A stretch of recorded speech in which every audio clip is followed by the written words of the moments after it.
just fine. Thank you.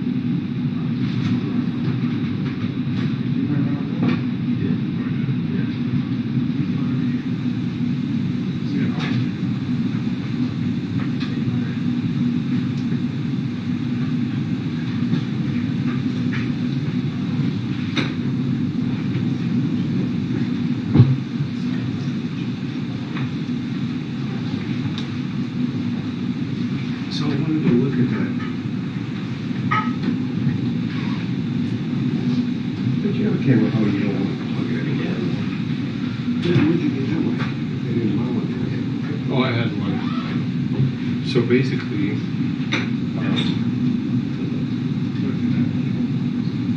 Just hit status real quick. Let me see that. Go on with the new. Oh, see how it's nothing. they just selected it.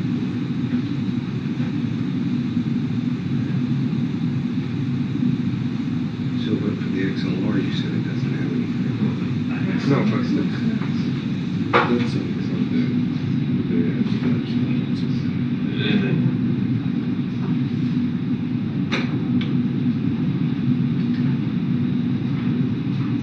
so audio inputs. Channel 1, MI shoe, good selecting shoe 1, but it's grayed out. Channel 2, you can change it. See, channel 1 externally. That's automatic though. Go up there, you can't highlight that, can you? It's kind of, this one you can actually select either channel 1 or channel 2. You know, hold on a second. Leave your camera up here. I can move on now. Let me show you how to use it. Matters not. It's in the way. What you looking for? If they want to get Excuse the me. water side. May not work here. I don't want to get any. You hit that channel 1. So in this menu, I You think, want that on 2. right. So in this menu, channel 1, once, I think it's 1, as long as this hot shoe is, Yeah, but that's the thing. You Right. have that adapter. That's what that should be set on. right. I think at that point, when you have the hot shoe, then it allows you to select. Because otherwise, it doesn't. See, same thing as for the MI shoe on channel 2. It's not enabled. No, go back one page. Go back one page.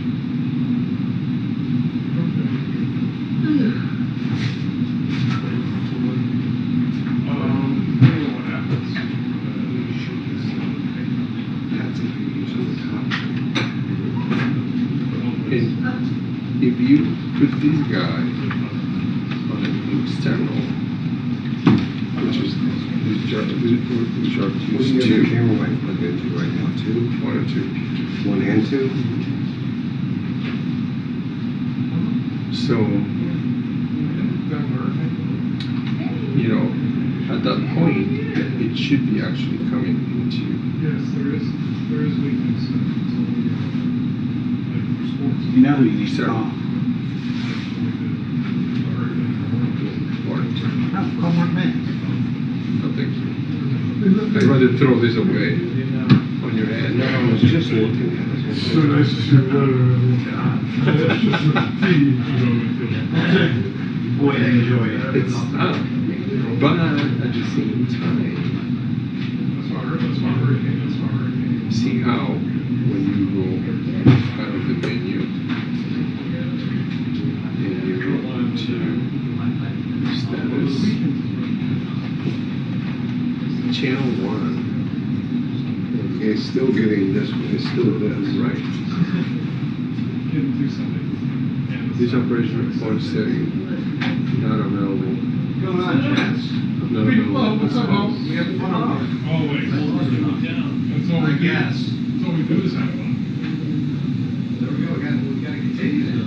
See how that has an A on it? It shouldn't be there. Let's see. I was just reading about it, but I didn't get brought it down. You know, so we're at the border of my last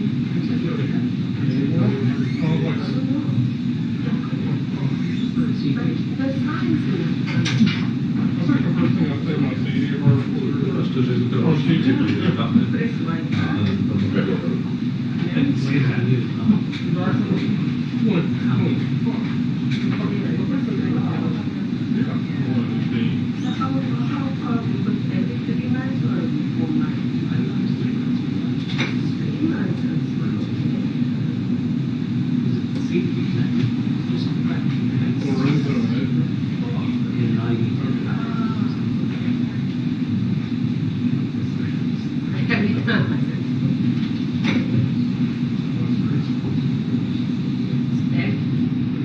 Oh, what's up?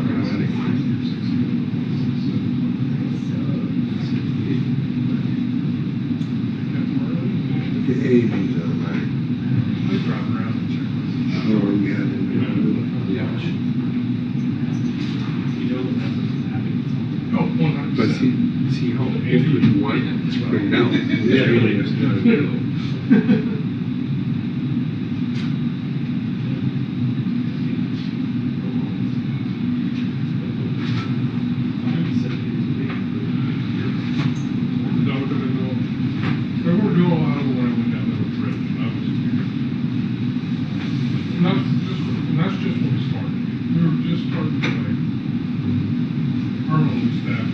But look, the volume works. See, you open it.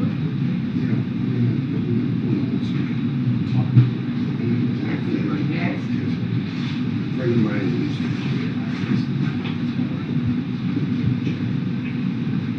You might not have enough time. I'm just gonna.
Hey, how are you?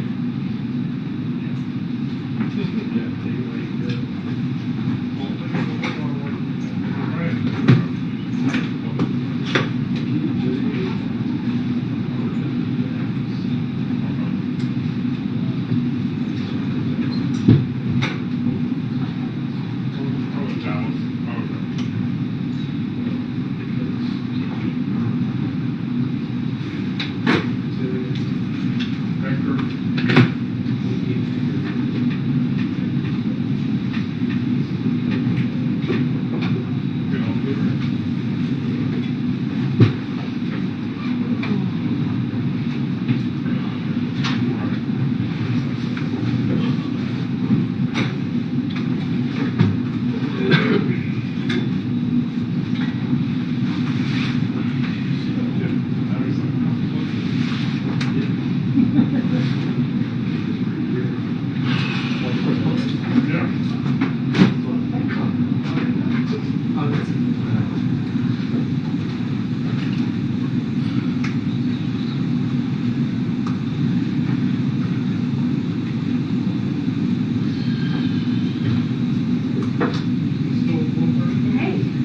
Hey, I'm working. Good, how are you? Good. Yeah. Good.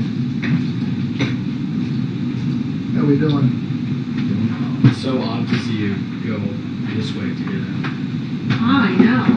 I could have gone through you. It's true. It's true. It's true. It's true. Just for the stroll kind of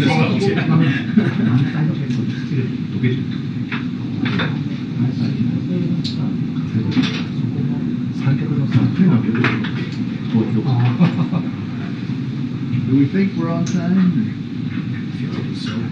I know, I could look because I had a little trouble getting in for some reason. My chip isn't working. When you do remind it.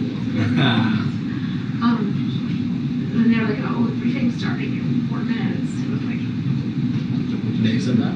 they did, but it's evidently it's not. And it'll give me some time to try to get the Wi-Fi. Hopefully, So beautiful. appreciate it. Right. It should be customized.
Hello. Good to see you.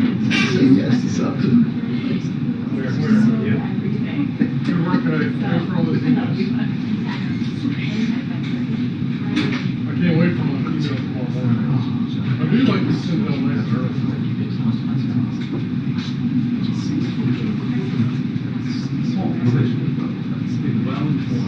I do like being well informed.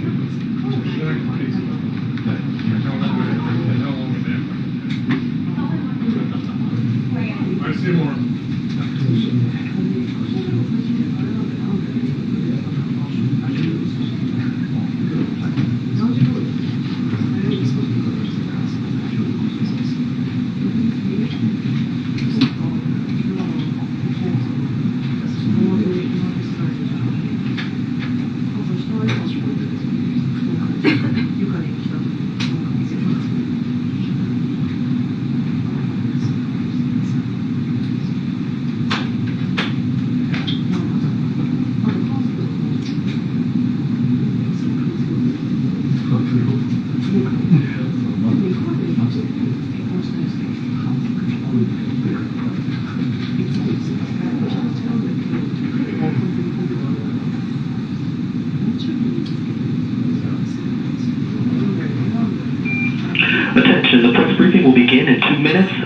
Everything will begin in 2 minutes. Thank you.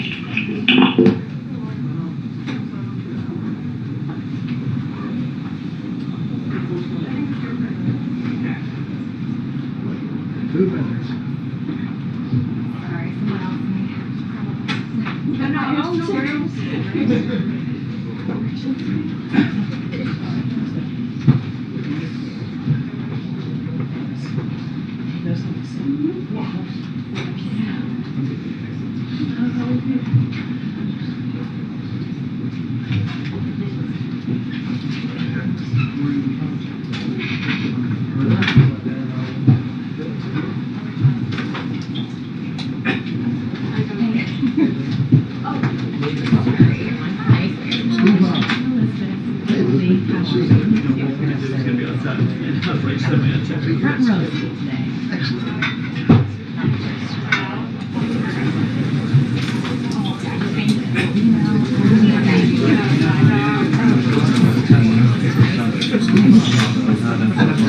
seat today. Come by and see me. Front row seat today.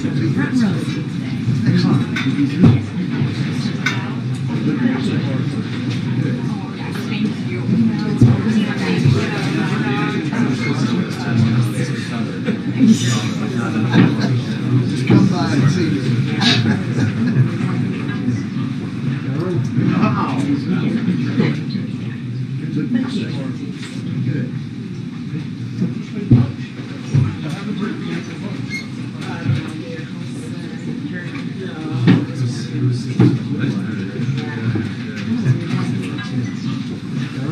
Wow.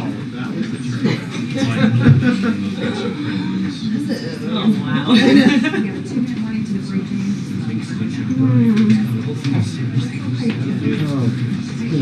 Rough couple weeks. Really? Nothing's been going on lately. Yeah. You're old. This is just a little bit warmer than Warsaw.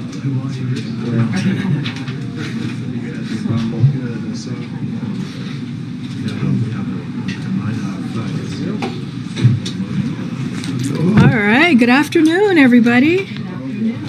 It is orange season. If you missed the memo yesterday. Okay, so at the top, I want to say that our hearts go out to the family of Dylan Lyons, the Spectrum News reporter killed in Orange County, Florida yesterday, and to the families of the other two community members who were killed by the same shooter, including a 9-year-old girl with her whole life in front of her.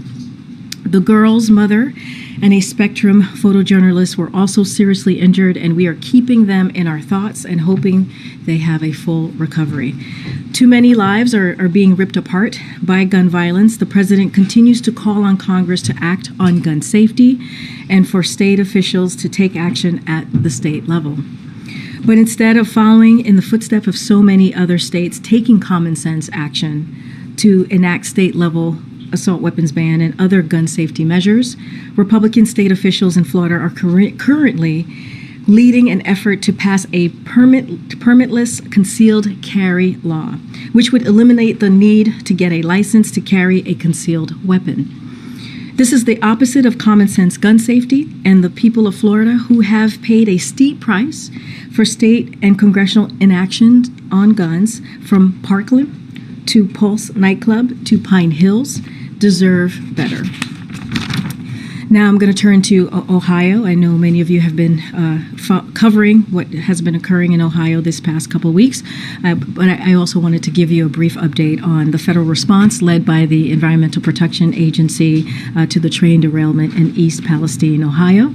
As you know, Secretary Buttigieg is there today meeting with emergency responders and the Department of Transportation investigators who were on the ground within hours of the train derailing. He met with the community leaders, including the mayor and the fire chief, and received an update from the National Transportation Safety Board on their investigation. EPA Administrator Regan also visited East Palestine for a second time on Tuesday. While there, he ordered the railroad company Norfolk Southern to clean up its mess and pay or reimburse for all of the expenses. If the company doesn't, the EPA said it'll make the company pay 3 times the cost of whatever cleanup is needed. Federal teams have been on the ground since 2 a.m. on February 4th, which is, again, hours after the derailment, which was on February 3rd. They've been working to hold the railroad company accountable, investigate the derailment, monitor the air and water, and have screened over 550 homes. And we'll stay on this as long as it takes. That is what the president has directed his multi-agency agency heads to do, and as we have seen him speak to these past couple of days, actually. I also have some news on the president's schedule tomorrow. Tomorrow morning, President Biden will gather with G7 leaders and President Zelensky for a virtual meeting to continue coordinating our efforts to support Ukraine and hold Russia accountable for its war. 1 year ago, this group came together just mere hours after Russian tanks rolled into Ukraine to impose unprecedented costs on Putin and his cronies. We've worked together to provide Ukraine with the security, economic and budget humanitarian and energy assistance it needs. We thank Japan, the new G7 president, for its recent pledge to provide Ukraine with an additional $5.5 billion in economic assistance. On this challenge and many more, Japan has proven a steadfast ally, ready to step up and do its part to advance our shared interests and values. Our alliance with Japan and Japan's strong partnerships with countries in Europe only demonstrate the point we've been making all along. The Indo-Pacific and the Atlantic are not separate theaters here, but firmly linked together. The G7 has become an anchor of our strong and united response to Russia. Tomorrow, the leaders will discuss how we continue supporting Ukraine and continue to increase pressure on Putin and all those who enable his aggression. Among other announcements, the United States will implement sweeping sanctions against key sectors that generate revenue for Putin, go after more Russian banks, Russia's defense and technology industry, and actors in third-party countries that are attempting to backfill and evade our sanctions. We will also announce new economic, energy, and security assistance to help the Ukrainians continue to succeed on the battlefield, protect its people from Russian aggression, and enable the Ukrainian government to provide basic services such as electricity and heat. As President made clear in Europe this week, the United States will continue to stand with Ukraine for as long as it takes. Now, separately, I want to add that the Biden administration welcomes the Sultanate of Oman's decision to open its airspace to all civilian planes, including those flying to and from Israel. This historic step completes a process that began last year during President's visit to the Middle East, when Saudi Arabia similarly opened its airspace to all civilian planes. Oman's announcement promotes President Biden's vision for a more integrated, stable, and prosperous Middle East region. Now, I also want to give an update on a wave of anti-equality bills filed across America in recent weeks. As of yesterday, there have been 450 and counting anti-LGBTQI+ bills filed in state legislatures across the country, including nearly 300 of those bills are targeting kids. These bills are not about expanding access to health care. They're not about making schools safer. They're not about lowering costs for Americans. And they're not about helping address our country's mental health crisis. That is not what these 450 bills are about. All issues that Americans across the board focus on right now are the ones that I just listed. Instead of focusing on making Americans' lives easier, these bills are making our fellow Americans' lives harder. These cheap shots don't come without repercussions. LGBTQI+ Americans, especially transgender Americans, are seeing alarming levels of depression and suicide, as well as being victims of hate crimes. The president and his administration will continue fighting for all Americans and their dignity, because equality under the law isn't just a slogan. It's a bedrock principle of our democracy, and LGBTQI people deserve to live full, equal lives in every corner of our country, no matter where they live. That's why it's so important for Congress to come together and protect Americans' rights to be who they are in this country. Passing the Equality Act is a critical step in that direction. Apologies for all the toppers. We haven't had a briefing in some time. I have two more for you, and I promise we'll get to your questions. Okay, so today, as you all saw just an hour or so ago, President Obama announced that, President Biden. Whoa! That is news. I know. We're going back, not forwards. We got to go forwards. Okay, President Biden announced that the United States is nominating Ajay Banga to be president of the World Bank. As the president said himself, Ajay is uniquely equipped to lead the World Bank at this critical moment in history. He is a renowned business executive that has spent more than 3 decades building and managing successful global companies that have created jobs and brought investment to developing economies. As president and the CEO of MasterCard and as vice chairman of General Atlantic, Ajay has a proven track record creating public-private partnerships and mobilizing resources to address climate change. And raised in India, he has a unique perspective on the opportunities and challenges facing developing countries and how the World Bank can deliver on its ambitious agenda to reduce poverty and expand prosperity. Okay, finally, this is the hard part of the toppers of what I have for all of you. Again, I apologize for so many. We haven't had a briefing in some time, but we have another bittersweet day for us, for the White House press team, as this is the last press briefing for Megha and Robbie. Right there, as you guys see, right there, next to my right here, who are valued members of our team. Megha has been with our team since February of last year, and I don't think she's stopped smiling since. I've never seen someone so happy and so just really wonderful, and she always has a smile on her face. Megha has yelled "Thank you, press" in every room of the White House, and on 3 different continents. She's done it all with grace, a great sense of humor, and grade A outfits. Hence, that's why, we're matching today. So there you go. I feel good about that. I'll know she'll be missed by our team and much of the press corps as well. We are glad she won't be very far. She's going to be headed to the State Department. Megha, we will miss you dearly, and thank you for your service. And Robbie Dornbush needs no introduction. As Chief of Staff for the press office, Robbie quite literally keeps the trains running. He's the bridge between myself and many of you in the room. And also, no matter how early call time is, I can guarantee you Robbie is in the building before you. Robbie is here very early in the morning trying to keep up with me. And he's here working hard at his desk after a lid is called as well. I knew Robbie before this administration began. I think Robbie started working for me when you were like 19, Robbie, on and off. So we have become friends, and he has been a great colleague over the last several months. And Robbie, you will be missed, but you have been in my world for so long, and hopefully I get an invite to your wedding. I haven't seen the save the date yet, so we'll talk about that later. But we will truly miss you, Robbie. Thank you for everything that you've done. Okay, with that, the briefing is over. I'm just kidding. Okay, go ahead, Z. Thanks, Green.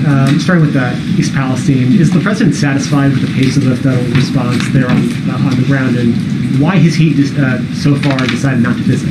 So a couple of things there, and I said this at the top. The president, first of all, when the derailment happened on February 3rd, as I said at the top, the Environmental Protection Agency was on the ground within hours, and that is, I think I've mentioned 2 a.m. the next morning on February 4th, really taking charge and dealing with what was occurring in East Palestine. And look, very early on as well, the president reached out to both governors of Pennsylvania and Ohio, that is Governor DeWayne of Ohio and Governor Shapiro as well. And he offered the federal assistance and also directed his team to stay on top of this as long as it took.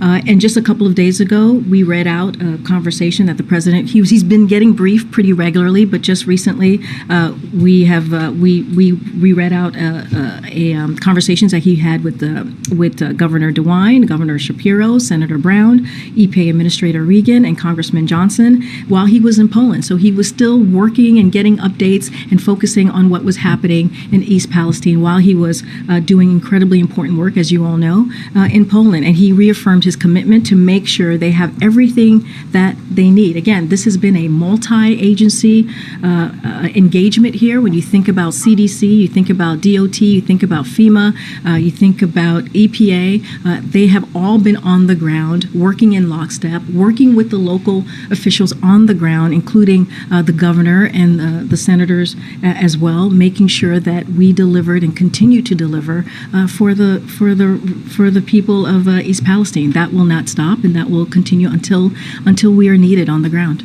My question, though, was whether the president was satisfied with that response. Is he?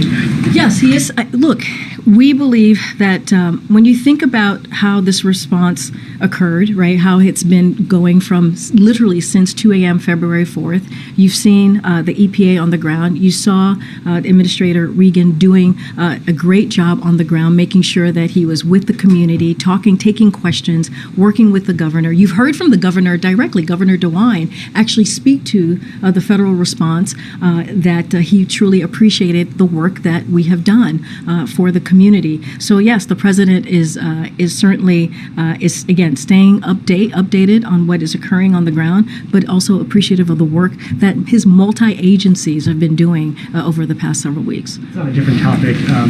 There's some sad news from the Carter family over the weekend. Has the president reached out to either the former president or members of his family in the last 2 days? So I don't have any call to read out at this time. As you saw, there was a tweet from the president and the first lady who sent their thoughts, who have their thoughts with the president and the first lady and their entire Carter family as well. And just to quote, so folks, in case folks missed it, to our friends Jimmy and Rosalind and to their family, Jill and I are with you in prayer and send you our love. We admire you for the strength and the humility you have shown in difficult times. May you continue your journey with grace and dignity, and God grant you peace. The last time they saw each other, as I think many of you remember, was back in April 2021 when the president visited them at their home in Plains, Georgia, and they had an opportunity to see the Carters. The First Lady and the President had an opportunity to see the Carters personally, and one of the other times prior to that, when they spoke, was when President Carter was not able to attend, as you all know, the inauguration of President Biden, and they had a conversation that evening as well. And just to give a little bit more history of the President Biden and President Carter and how long it goes back to 1976, when then Governor Carter was running for president, and then Senator Biden was the first senator to have endorsed Jimmy Carter at that time. So their relationship goes back decades, and President Carter is someone that President Biden truly respects. And again, our thoughts and prayers are with him and his family. And no recent. I don't have any recent conversations to speak to. Okay. Thanks, Corinne. The mayor of East Palestine said that it was a slap in the face that the president had gone to Ukraine before he went to East Palestine. Does the president have any reaction to those comments? Look, I'll say this, and I kind of said this at the top already, which is, I laid out what we have done since the derailment of February 3rd, and how we were on the ground very early on. And we believe that we have had a all of government, all hands approach to this, not just with the agencies, but also with the different teams here in the White House. You think about the Intergovernmental Affairs, you think about Office of Leg Affairs, and also the National Security Council have been all hands on deck. And that is because of this president's leadership. And that is because of what he has asked his team to do and what he has asked the agencies to do. So look, we're going to hold Norfolk Southern accountable. As I've mentioned, they've been investigating what caused the derailment, monitoring for environmental and health impacts, and screening over 550 homes, as I mentioned. EPA has ordered the railroad company to clean up its mess and pay for all expenses. And if it doesn't, the EPA said that they will make the company pay 3 times more. And Secretary Buttigieg has also written to Norfolk Southern to make clear that the industry's pattern of resisting safety regulations must change. and he's calling on the industry and Congress to join the administration in implementing that approach. So look, and as you all know, as I mentioned, Secretary Buttigieg is on the ground right now. He's getting an update, and we've had, again, multiple agencies on the ground. The president has stayed updated on this for the past several weeks. While he was in Poland, he spoke to the important folks on the ground, the leadership on the ground, including his leadership in those respective agencies, on what was going on and getting updates. And he will continue to do that and do everything that we can. Has the president spoken to the mayor of East Palestine? Does he have any plans? I don't have a call to read out or a planned conversation. I can tell you, as I've mentioned before, the president has spoken to Governor DeWine of Ohio and Governor Shapiro of Pennsylvania, and has had regular contact. Our teams have had regular contact, and you've heard directly from Governor DeWine about our federal response and how we've been working in lockstep with the local government on the ground. Question on China. When should we expect to see some evidence supporting the administration's assertion that China is considering providing lethal aid to the Russians? We had been led to believe it would come very soon. So, look, we haven't seen China do that yet, and we certainly don't have any information for you on this at this time. But as we have said, we have seen China provide this kind of support. Like, we haven't seen China provide this kind of support yet, but they haven't said it's off the table. But again, we haven't seen it happen at this time. We haven't seen them provide this support. But again, we're going to continue monitoring this and speak out when needed. And what would the consequences be for China if they were to provide that aid? So far it hasn't happened, as I just mentioned, so I'm not going to talk about something that hasn't yet happened or occurred. But again, we will continue to keep an eye on this. Okay. You mentioned a new military assistance package will be announced to Ukraine. How much is providing fighter jets part of that discussion, as President Zelensky has repeatedly requested? So again, I'm not going to get ahead of any announcement for tomorrow. We have been truly working in lockstep with Ukraine, with the Ukrainian government, to make sure that they have what they need to continue to fight for their freedom, to fight for their sovereignty. And I think if you watched, and I know many of you did, if you watched the president in Ukraine earlier this week, you heard him deliver a really critical, important speech in Warsaw. You heard him before his meeting with the B9, and he's been really consistent and clear. We are going to be with the Ukrainian people for as long as it takes. We are going to continue to show our unwavering support, and we are going to continue to provide assistance so that they can continue their success on the battlefield. That is what we want to see. We're talking about fighting for democracy. We're talking about fighting for freedom, and that is something that we believe that's what the United States is all about. What kind of message does the White House expect Zelensky to send during that meeting tomorrow? Look, I'm going to certainly not going to get ahead of President Zelensky.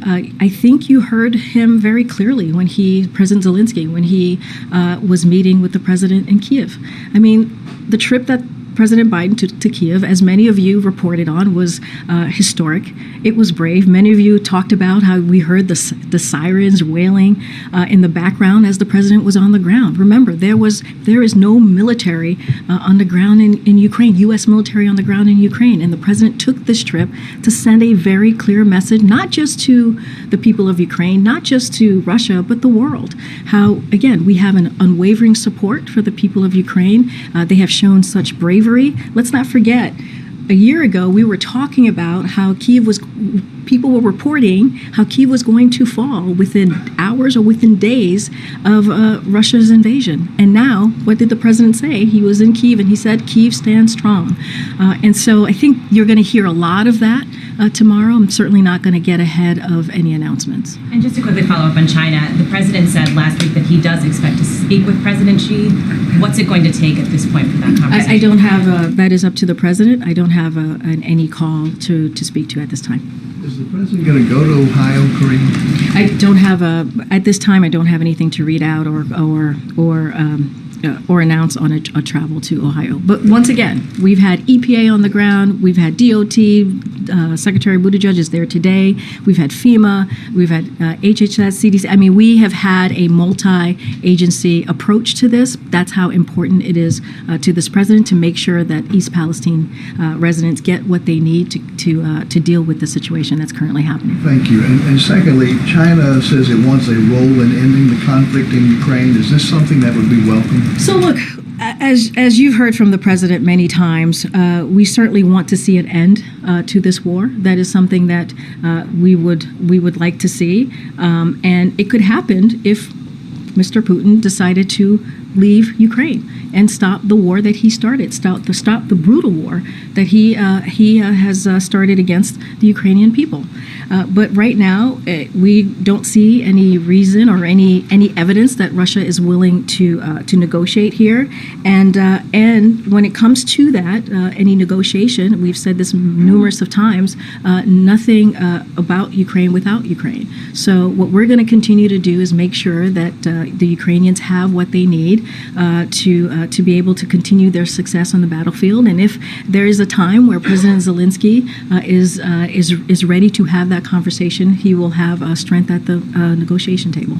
Skeptical about this so-called China peace initiative. Look, I'm not going to speak to that. That is for China to speak to. What we're saying is we would love to see an end to this war. Of course, this almost 1 year war that Russia has caused. An aggression, a brutal aggression that Russia has put on the Ukrainian people. Let's not forget, this is their sovereignty. This is about their democracy, their freedom. Okay. Thanks, Corinne. On the Russia sanctions, can you say how many entities are going to be sanctioned, names of banks, companies that will fall under U.S. sanctions? Not going to get ahead of the president tomorrow. On the search for Fed vice chair, can you talk about the decision-making process there with regard to how the president is considering diversity? There's been some pressure from senators to name a Latino candidate, for example.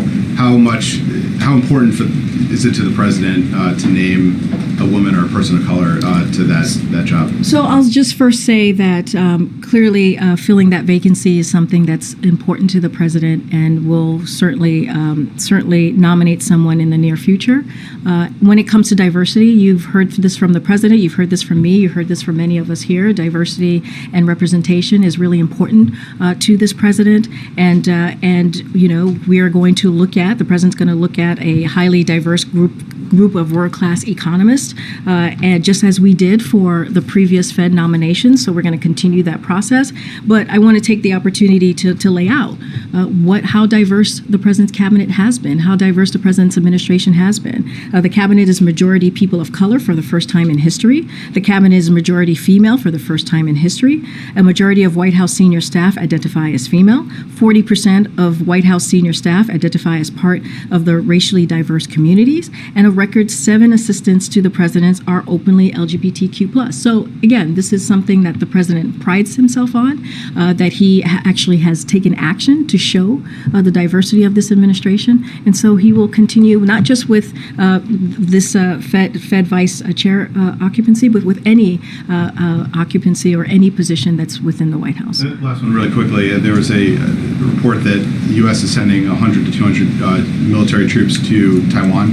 Can you talk about the decision, why the U.S. felt that's necessary? So any specific numbers or that decision, I would refer you to the Department of Defense. But of course, I will, lay out what our policy is when it comes to Taiwan. Our support for and defense relationship with Taiwan remains aligned against the current threat posed by the People's Republic of China and consistent with our One China policy. That has not changed. Our commitment to Taiwan contributes to the maintenance of peace and stability across Taiwan Strait and within the region. But again, for that specific question on numbers and what's occurring there, I would refer you to the Department of Defense. Okay. Thanks, Corinne. I wanted to ask about the White House thoughts on congressional Republicans stepping up oversight efforts of USA to Ukraine.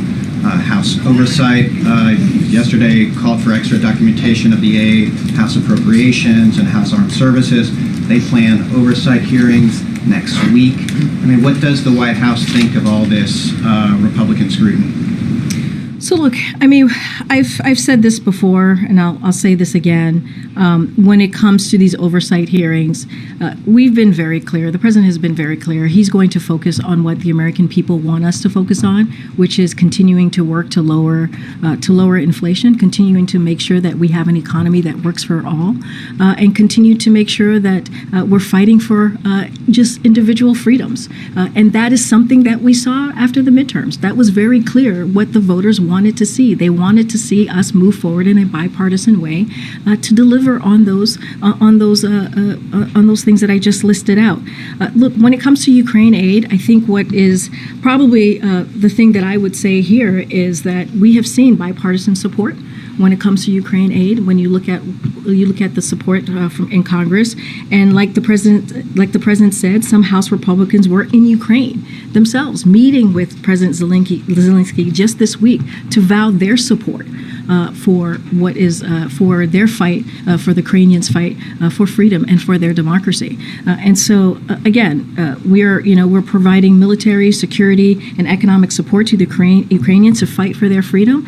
We think it's an important thing to do as the United States to make sure that democracy is being fought for, and we are standing up for that.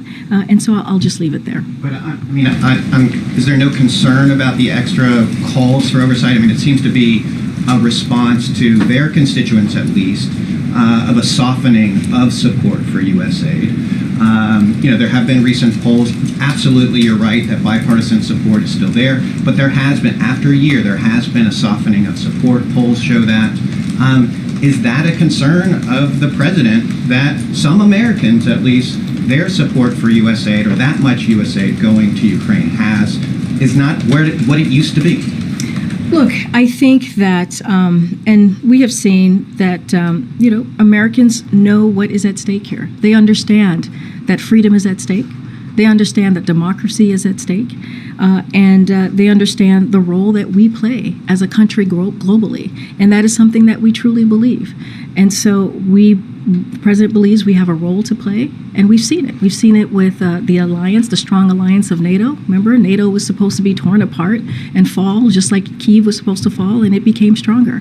We've seen the West come together. We've seen Europe to come together, and we saw the president really speak to that on the world stage this week. Not just to Ukrainians, not just to Russia, but to the world stage about what this means for all of us. So we think Americans understand that.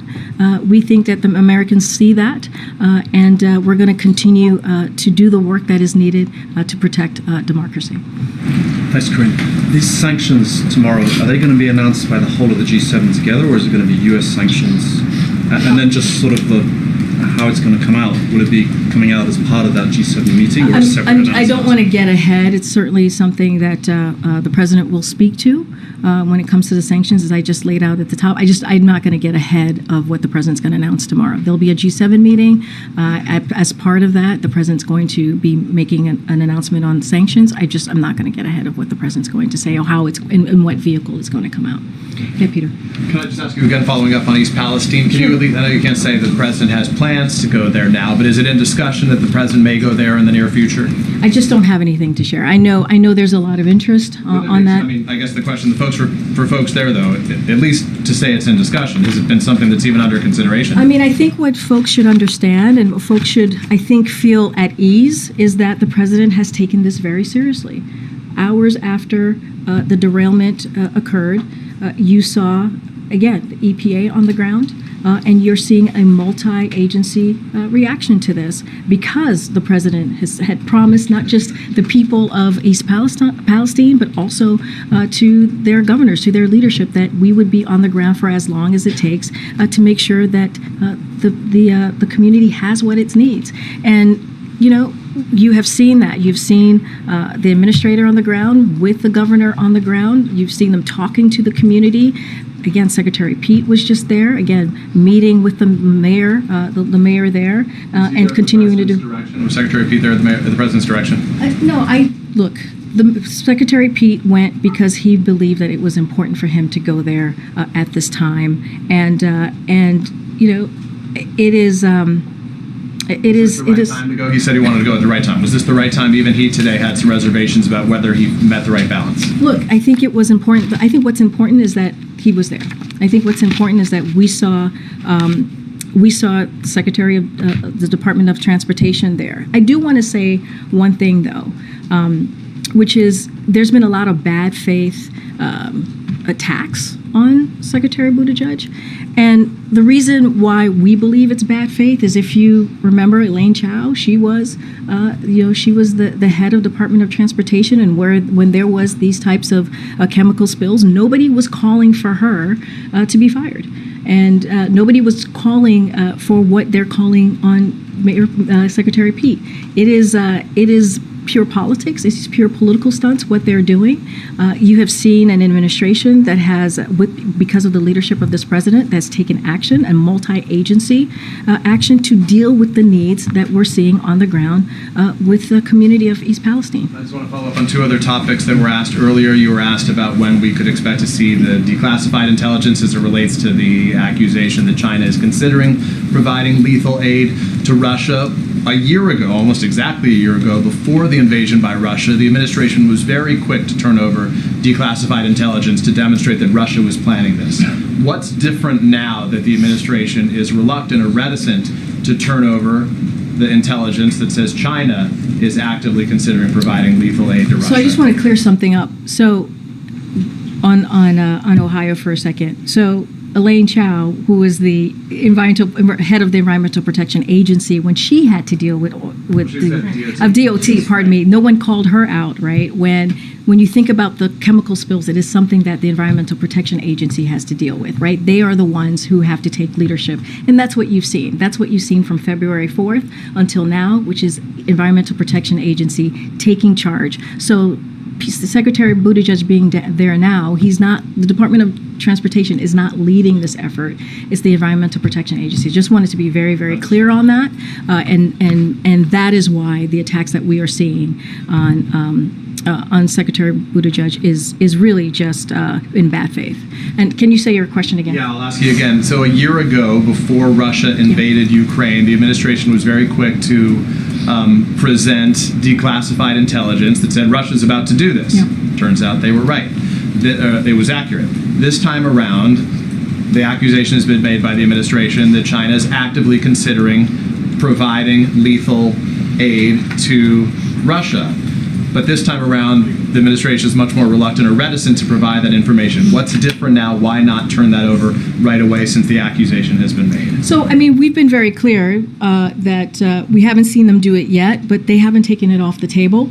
I'm not. The intelligence No, that backs it up, I totally understand. I'm certainly not going to get ahead of the intelligence community. That is something that is clearly at this time classified, so certainly not going to get ahead. The president can declassify. Does he think it's the right decision? I understand, but it's also in conversation, right, with the intelligence community as well when we speak to these when we speak to these classified matters. So just want to be very careful here and also very mindful. I think you're comparing two things that are very different, we believe, when you think about what happened a year ago when we were talking about Russia potentially invading Ukraine. We believed at the time it was important to share that evidence. We believe that it was important for the American people to see what was about to occur.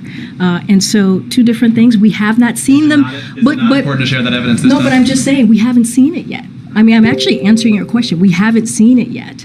And so, but what we know is it has not been taken off the table, right? So we haven't seen it yet. We're actually sharing that information, but it's not been taken off the table. Okay. Quick follow-up on Peter's question on Ohio. The president has said many times, in his own words, that he likes to provide comfort to Americans who are grieving, Americans who are in crisis.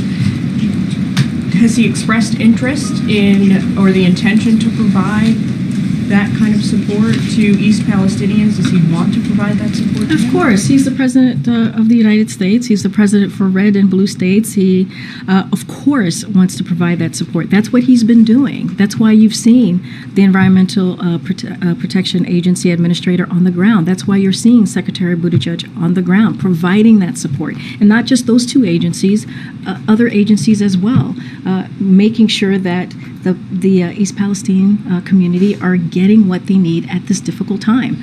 And so this is a president that understands what people are going through when they're going through hardships.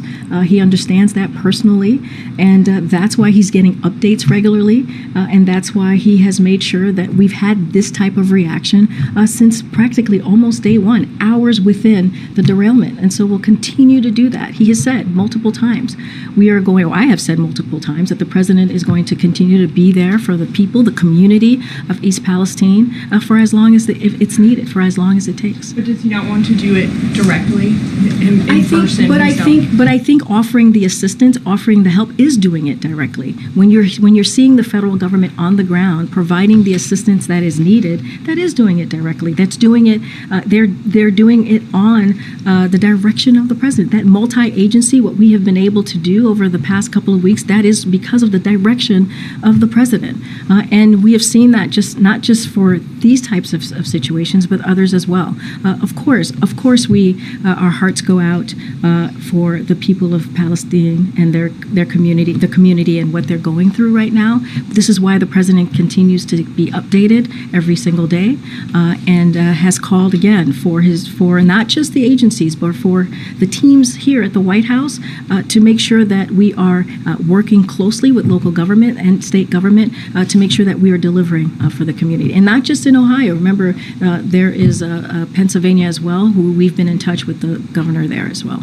Quick question on Ukraine and China. You now have the major regions of the world involved directly in the war in Ukraine: Europe, North America, the Middle East, Asia. What are the president's plans to bring us back from the brink of a World War II kind of scenario here? I mean, look, I think what you've seen the president do this past week speaks to the unwavering support that you have seen for Ukraine, not just from the United States, the NATO allies, the West, and how Europe has been unified. And we have to remember, we have to go back in time just a little bit to see where we were just almost a year ago, where the expectation was that NATO would crumble. The expectation was that Kyiv would fall. That was what was expected and being reported, that Russia was going to take over Ukraine. And it has not happened. And that is because of the strength that we have seen of the alliance and the partnership that we have seen. And that's what the president was there for this week, to continue to show that. And as we move forward, as we move towards the next several months. And so that's what is important. NATO is strong. Unwavering support is strong. Our support for Ukraine is strong. And we're sending a message not just to the Ukrainians and their bravery and what they've been able to do for this past year, but also to Russia and to the world. And so to answer your question, I think the president sent a very loud message to everyone just across the world about how important it is to continue to make sure that we're fighting for democracy and we're fighting for freedom. And it means something to do so. I have to move around because we don't have that much time. Go ahead. Thank you, Ukraine. The president acted quickly in naming a new head of the World Bank. There are two other big vacancies right now. The Fed chair, vice chair of the Fed, and also labor secretary. I'm wondering if you can give us any sense of the timeline, and particularly on the vice chair for the Fed, whether you want somebody in place, or the president wants somebody in place by the time the open market committee meeting. So I don't have a timeline for you. I can tell you that it is a priority for the president, and we'll see. I talked about the vice chair. It is something that we're going to certainly address in the near future. Just don't have a timeline. I'm going to let the president move forward with his process, and the same with the Department of Labor secretary. Clearly, that is another important position that the president wants to fill as soon as possible. Just don't have a timeline at this time. The open market committee meeting be some sort of absolutely, because that's like at the end of March. What I will say is that it is a priority for this president. He thinks it's important to get those two positions filled, and so we will do that. And then next week, the student loan case is going to be before the Supreme Court. I'm wondering how confident is the administration feeling about its position on that case, and whether there's any sort of backup plan should the Supreme Court. We feel very confident in our legal process here. What about the idea of any sort of backup plan? Right now, we just feel very confident. Look, we have to remember what the student loan plan means and why the president put that forward. It's to help tens of millions of Americans, give them a little breathing room, give them an opportunity as we're coming out of this pandemic, this once-in-a-generation pandemic, and folks are remember, one of the reasons we put this forward was because we were going to lift the payment, the loan payment, the student loan payment, to give them a little extra breathing room to make sure that they're able to get back on their feet as they were having to. Some of them had to pay back their student loans, and so this is we see this as an important policy that is going to help millions, tens of millions of Americans across the country who need it, who need that opportunity to start a family, who need that opportunity to buy a home. And so it is unfortunate to us that Republicans are out there, Republicans officials across the country are out there trying to stop something, trying to stop a policy that would really help everyday Americans who need just a little bit of assistance. Just one really quick last one. Over the weekend, UN Ambassador Linda Thomas-Greenfield said there would be a quote-unquote red line for China if lethal weapons or lethal material were provided to Russia. Is that a phrase that the White House would repeat? Is that a phrase that the White House supports, do you think, in this? So I'll say that. So far, it hasn't happened, as I was telling to Peter. I'm not going to talk about what we anticipate or any new indications, but we have been clear with China from the beginning on the consequences and implications of providing this kind of support to Russia. We have been very, very clear about that. I'm just not going to add to any more to that. Go ahead. Thank you, Corinne. Two questions, one on Ukraine, one from a colleague who covers immigration. On Ukraine, when the president was in Poland, people were pleading with him to provide F-16s to Ukraine. He probably saw and heard some of those protesters. He has said that he is not going to provide F-16s to Ukraine, that is not something the U.S. will do.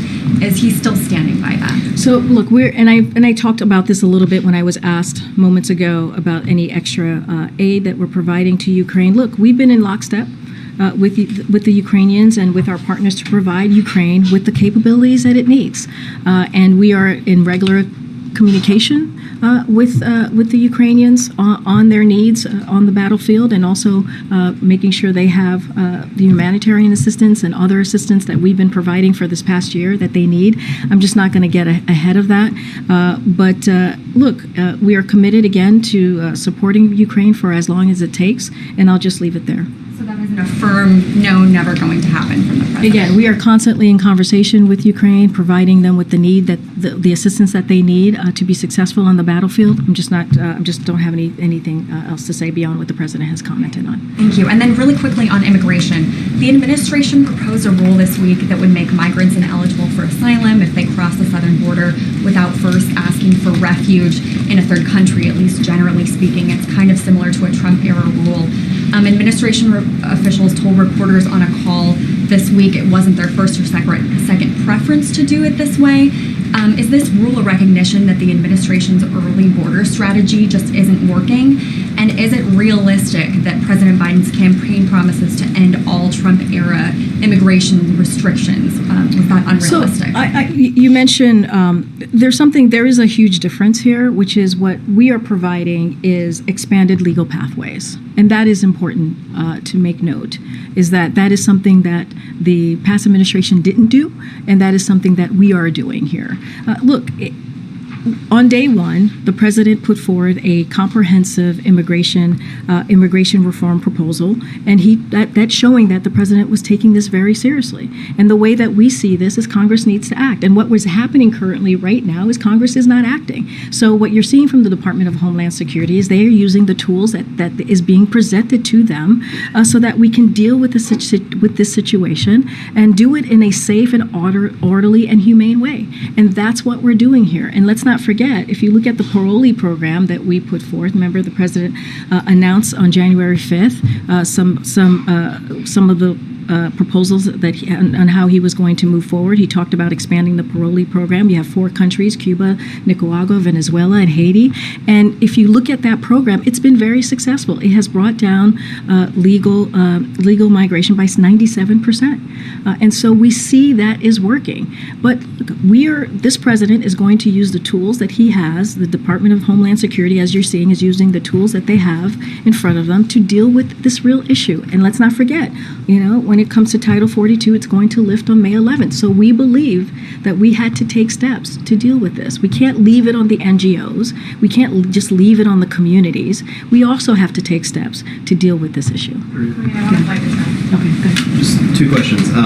First of all, the president frequently visits the sites of many natural and man-made disasters, and this situation in East Palestine has clearly required a multi-agency response from the federal and the state level. So I guess I'm just struggling to understand why the president wouldn't go to East Palestine. Does it simply not meet the bar for a presidential visit? Look, I want to be very clear here. There's no reason to struggle, I don't think, on this question. I think when you look at how the federal agencies have responded from day one and took this very seriously and reacted within hours of the derailment and was on the ground. This is the Environmental Protection Agency, as I was saying. They are the ones that deal with these types of chemical spills. They are the ones that are the leaders on this. It didn't stop with the environmental. You're right there, buddy? It's my family, but everyone's okay. Okay. What was that? It's a little family tune. Oh, it's pretty good tune there. Oh, all right. Peter Alexander getting down with his phone. Okay.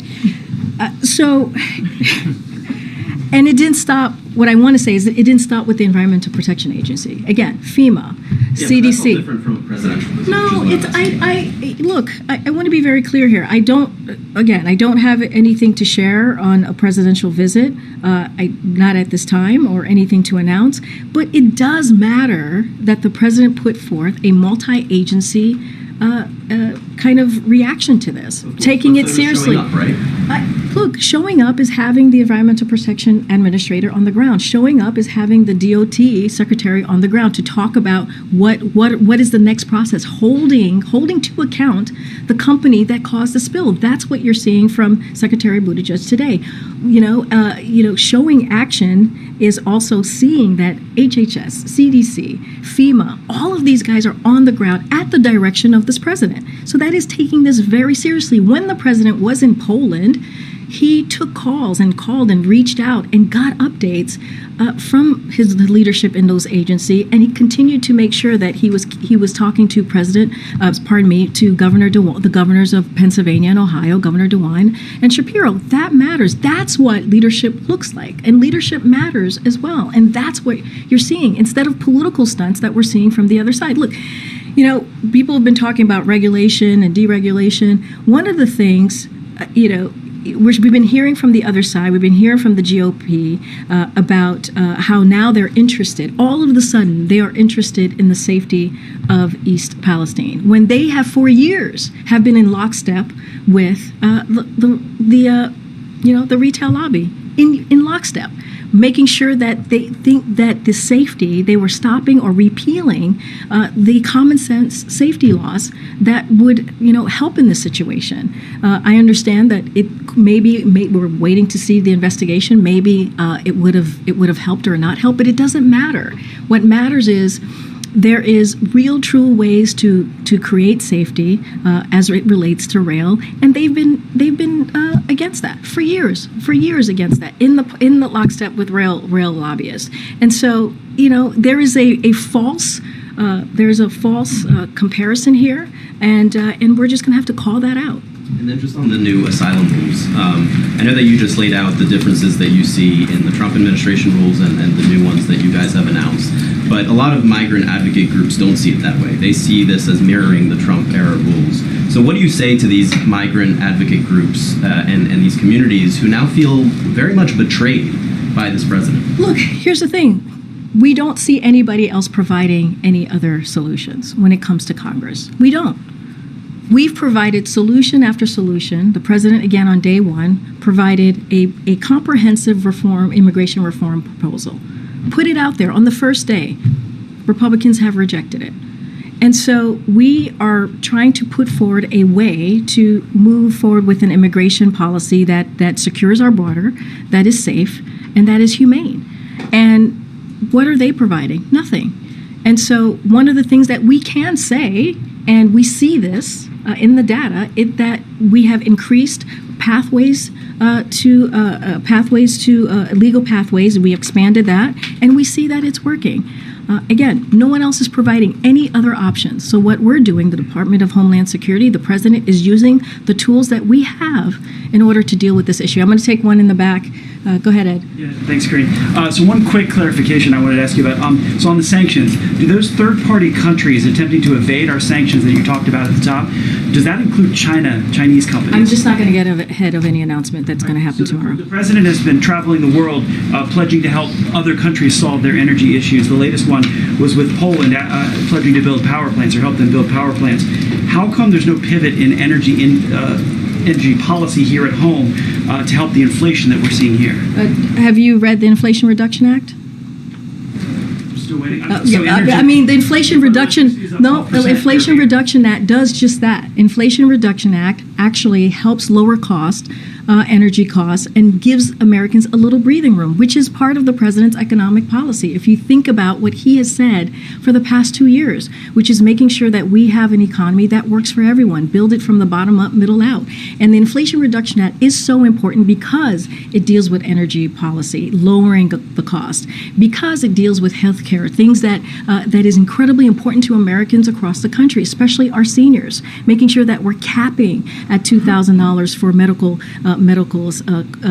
drug costs. That is important. So yes, the president has been talking about this and dealing with it in a real way.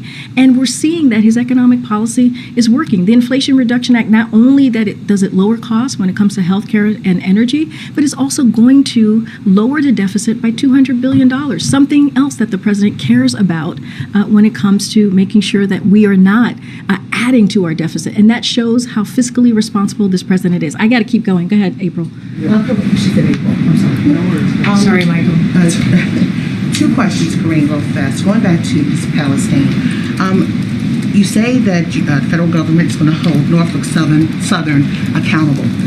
But what is the long-term commitment from the federal government as it relates to the residents there when it comes to the water, when it comes to the soil, and when it comes to the air? We're going to be there to assist the East Palestine community for as long as it takes. That's what the president said.